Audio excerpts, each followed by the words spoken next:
Welcome to my YouTube channel the art owl. তোমরা last ভিডিওতে দেখেছো যে মনোবিকাশ কেন্দ্রে আমাদের কলকাতা সেন্টার ফর ক্রিয়েটিভিটির সঙ্গে কোলাবোরেশনে কীভাবে আমরা কাইট মেকিং প্রজেক্ট বা ঘুড়ি বানানোর যে প্রজেক্টটা সেটা আমরা কীভাবে সফল করেছিলাম, এবং তার একটা বড় সফলতার পরে আমাদের কাছে ডাক পড়ে মনোবিকাশ কেন্দ্র থেকে আবার, এবং সেটা খুবই অসাধারণ একটা কাজের জন্য আমাদেরকে ডাকা হয়, একটা ওয়াল পেন্টিং প্রজেক্টের জন্য। আর সেখানে দেখাবো তোমাদেরকে কিভাবে আমরা ওয়াল পেন্টিং প্রজেক্টটাকে শুরু করেছি এবং সেটা অসাধারণভাবে শেষ হয়েছে। এবং আমি বলছি অসাধারণ, তোমরাও সেটা দেখতে পাবে। তোমরা কমেন্টে জানাবে কীরকম লেগেছে তোমাদেরকে, বা ডিজাইন কীরকম লেগেছে, ডিজাইন ইমপ্রুভ কীরকম করা যেত, বা যাবতীয় কিছু তোমাদের যা মনে হবে সেটা তোমরা কমেন্টে জানাবে। স্পেশালি বলে রাখি যে এখানে মনোবিকাশ কেন্দ্রের একটা প্রথমেই ওনারা চেয়েছিলেন যে ডিজাইনটা যেন সম্পূর্ণরূপে আমাদের ট্র্যাডিশনাল আর্ট বেসড হয়, ইন্ডিয়ার যে কোনো প্রান্তের, মানে ভারতের মধুবনী পেন্টিং হোক, আমাদের বাংলার পটচিত্র হোক, সমস্ত কিছুর একটা মিশেল, সমস্ত কিছুর একটা মিশ্রিত একটা ধারণা, একটা সমস্ত কিছু মিশ্রিত একটা ডিজাইন যেন আমরা করতে পারি। তো সেই অনুযায়ী আমরা ডিজাইন করি এবং মনোবিকাশ কেন্দ্রে সেই ডিজাইন অ্যাপ্রুভড হয়, আর সেই ডিজাইন থেকেই আমরা আস্তে আস্তে ওয়াল পেন্টিংটা করেছিলাম। তো চলো দেখে নেওয়া যাক আমরা কীভাবে ওয়াল পেন্টিংটা প্রজেক্টটা কমপ্লিট করেছি। আমাদের এখানে 4 জন মেম্বারকে নিয়ে আমরা এই ওয়াল পেন্টিং প্রজেক্ট করেছি। আর সেখানে আমাদের সিনিয়র মেম্বার ছিলেন চন্দনদা আর্টিস্ট, এবং আমাদের কলিগ ছিল অনির্বাণ, আমার 2 জন স্টুডেন্ট পিউ এবং অলিভ, দুজনেই কাজ করেছিল এই ওয়াল পেন্টিং প্রজেক্টে, এবং তাদেরও অভিজ্ঞতা আমি তোমাদের সাথে শেয়ার করব এই ভিডিওতে, এবং আশা করি তোমাদের ভালো লাগবে। চলো দেখে নেওয়া যাক আমরা কীভাবে ওয়াল পেন্টিং প্রজেক্টটাকে সম্পূর্ণ করেছি। এরপর আমরা সকাল সকাল যেরকম চলে যাই মনোবিকাশ কেন্দ্রে, সেখানে স্পেসটা দেখে নেওয়ার জন্য। স্পেসটা দেখে নেওয়ার পরে আমরা ফিরে আসি, এবং সেই অনুযায়ী চন্দনদা, অনির্বাণ এবং আমরা আমাদের ডিজাইনটা তৈরি করি, কিভাবে লেআউটটা করব। বেসিক যেরকম ট্রাইবাল ডিজাইন থেকে শুরু করে আমাদের যেসব মোটিভগুলো ইউজ করা হয়েছে সেইগুলো আমরা ইউজ করি। এটা যেরকম অনির্বাণের করা ডিজাইন, তো সেখানে কিছুটা কাল্পনিক ডিজাইন, পক্ষীরাজ, ঘোড়া, এরকম নানা রকম মোটিভ আমরা ইউজ করি। তো এখানে দেখতে পাবে এইটা হচ্ছে আমার ডিজাইন, এবং এরপর সেই ডিজাইন অনুযায়ী আমরা বা লেআউট অনুযায়ী আমরা দেওয়ালে পেন্সিল দিয়ে ড্রয়িং করা শুরু করি, প্রাইমারি লেআউটটা। এবং প্রাইমারি লেআউটটা করতে করতে আমাদের সারফেসটা যেহেতু আগে থেকেই একটা ট্রিটমেন্ট করা ছিল,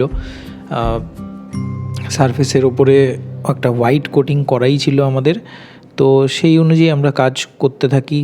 ড্রয়িং করতে করতে আমাদের স্কেল সম্বন্ধে অনেকটা বেটার আইডিয়া হয়, যেহেতু বড় ক্যানভাসে বড় জায়গায় আমরা কাজ করছি। সেই জন্য ড্রয়িং করতে গেলে হাতের স্কিল থেকে অনেকটা ইমপ্রুভ করে, হাতের স্কিল অনেকটা ইমপ্রুভ করে। এরপর ড্রয়িং খানিকটা দেখো এরকম দাঁড়িয়েছিল। আমরা অ্যাক্রিলিক কালার দিয়ে পেন্সিলের লাইনগুলোকে আবার প্রমিনেন্ট করেছিলাম, যেরকম চন্দনদার যে ডিজাইনটা সেটার লেআউটটা খানিকটা এরকম দাঁড়িয়েছিল। এরপর আমার স্টুডেন্ট পিউ এখানে কালার ফিলিং করা শুরু করেছিল।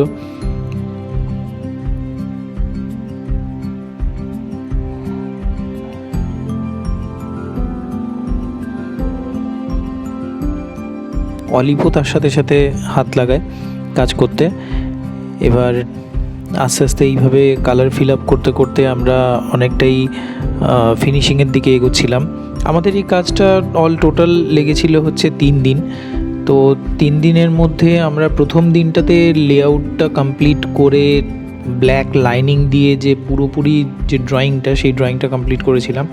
অনির্বাণ আমাদের একদিন পরে জয়েন করেছিল, এবং এসে ওর পার্টটা যে ডিজাইন করেছিল সেইগুলো ধরে নিয়েছিল। আর এটা খানিকটা দেখতেই পাচ্ছ যে প্রায় যখন শেষের দিকে হয়ে আসছে তখন এরকম দাঁড়িয়েছিল। অনির্বাণের কাজটা অনেকটা এইভাবে হয়েছিল, আর আমার ড্রয়িং করা গাছটা ফাইনালি এরকম দাঁড়িয়েছিল।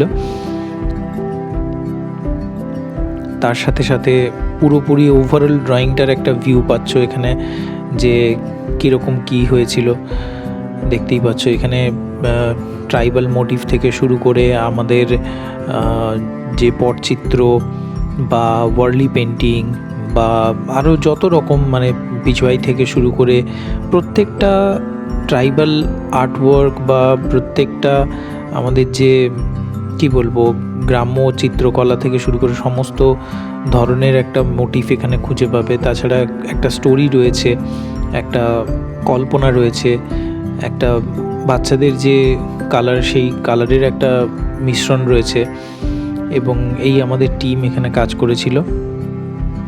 তো এরপরে আমাদের আরেকটা কাজও মনোবিকাশ কেন্দ্র আমাদের করতে দিয়েছিল, সেটা একটা ছোট্ট এই যে ওয়ালটা দেখতে পাচ্ছ, এই ওয়ালটাতেও আমরা কাজ করেছিলাম। তো এটা ওনাদের একটা ক্লাসরুমের ভেতরে, ছোট্ট একটা ক্লাসরুমের ভেতরে। তো ওই কাজটার পরে আমরা এটাও করেছিলাম।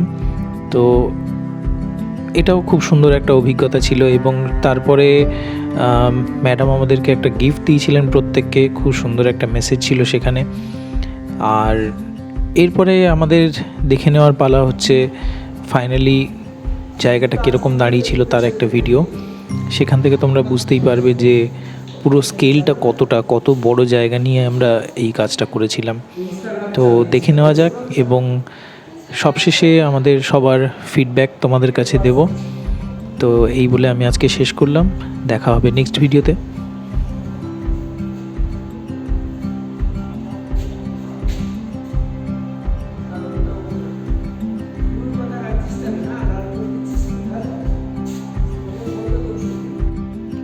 সবশেষে বলে রাখি বন্ধুরা, মনোবিকাশ কেন্দ্রের একটা অ্যানুয়াল রিপোর্ট বেরোয়, যেখানে ওরা আমাদের এই ওয়াল পেন্টিংয়ের ব্যাপারে পুরোটাই পাবলিশ করেছিল। এবং এটা দেখতেই পাচ্ছ যে এটা পুরো ডিজাইনটা ওদের স্টুডেন্টদের বানানো, এবং এখানে সমস্ত ওদের কাজকর্মর ব্যাপারে যা যা হয় সেই সব কিছুর ব্যাপারেই এখানে রয়েছে ক্লাস, এবং নানা ধরনের যা যা কিছু ওরা কাজ করে থাকে সব কিছুই এখানে তার একটা অ্যানুয়াল রিপোর্ট তৈরি হয়। একই রকমভাবে আমাদের যে ওয়াল পেন্টিংটা হয়েছিল তার খবরও ওরা এই বইটাতে পাবলিশ করেছিল।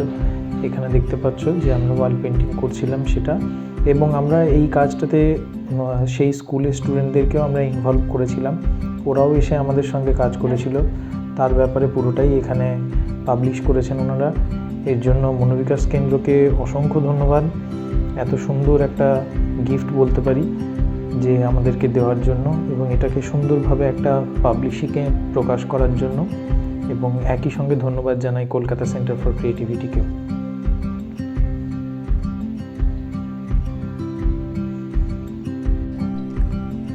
আমরা বিনাপানি আর্ট স্কুলের স্টুডেন্ট। এখানে স্যারের থ্রুতে আমরা প্রথমবার মনোবিকাশ কেন্দ্রে ওয়াল পেন্টিংয়ের জন্য যাই। তা প্রথমবার বলতে সত্যি এটা প্রথমবারই আমাদের এক্সপিরিয়েন্স হয় একটা ওয়াল পেন্টিং, কেননা আমরা ছোটোবেলা থেকে খাতায় আঁকছি, বাট এখানে প্রথমবার গিয়ে আমরা দেওয়ালে পেন্টিং করব, এটা নতুন একটা অভিজ্ঞতা হয়েছে। সেখানে হচ্ছে যে এটাই অভিজ্ঞতা হয়েছে যে খাতার মধ্যে আমরা যেরকম আঁকি, কিন্তু একটা দেয়ালে আঁকাটা সম্পূর্ণ আলাদা। খাতায় যেরকম আমাদের তুলির টানটা এতটাই সহজ হয়, কিন্তু দেয়ালের ক্ষেত্রে সেই তুলির টানটা অতটাও সহজ নয়। নিত্য নতুন কালার তৈরি করে হচ্ছে যে ড্রয়িংটা করা অত বড় দেয়ালে, এটা খুব যে একটা সহজ কাজ সেটা না। কিন্তু একটাই কথা বলবো যে স্যারের থ্রুতে আমরা গিয়েছিলাম আর কি, সেটা খুবই ভালো অভিজ্ঞতা ছিল আমাদের। নতুন আমরা একটা জিনিস শিখেছি, নতুন কাজ করেছি, খুবই ভালো লেগেছে।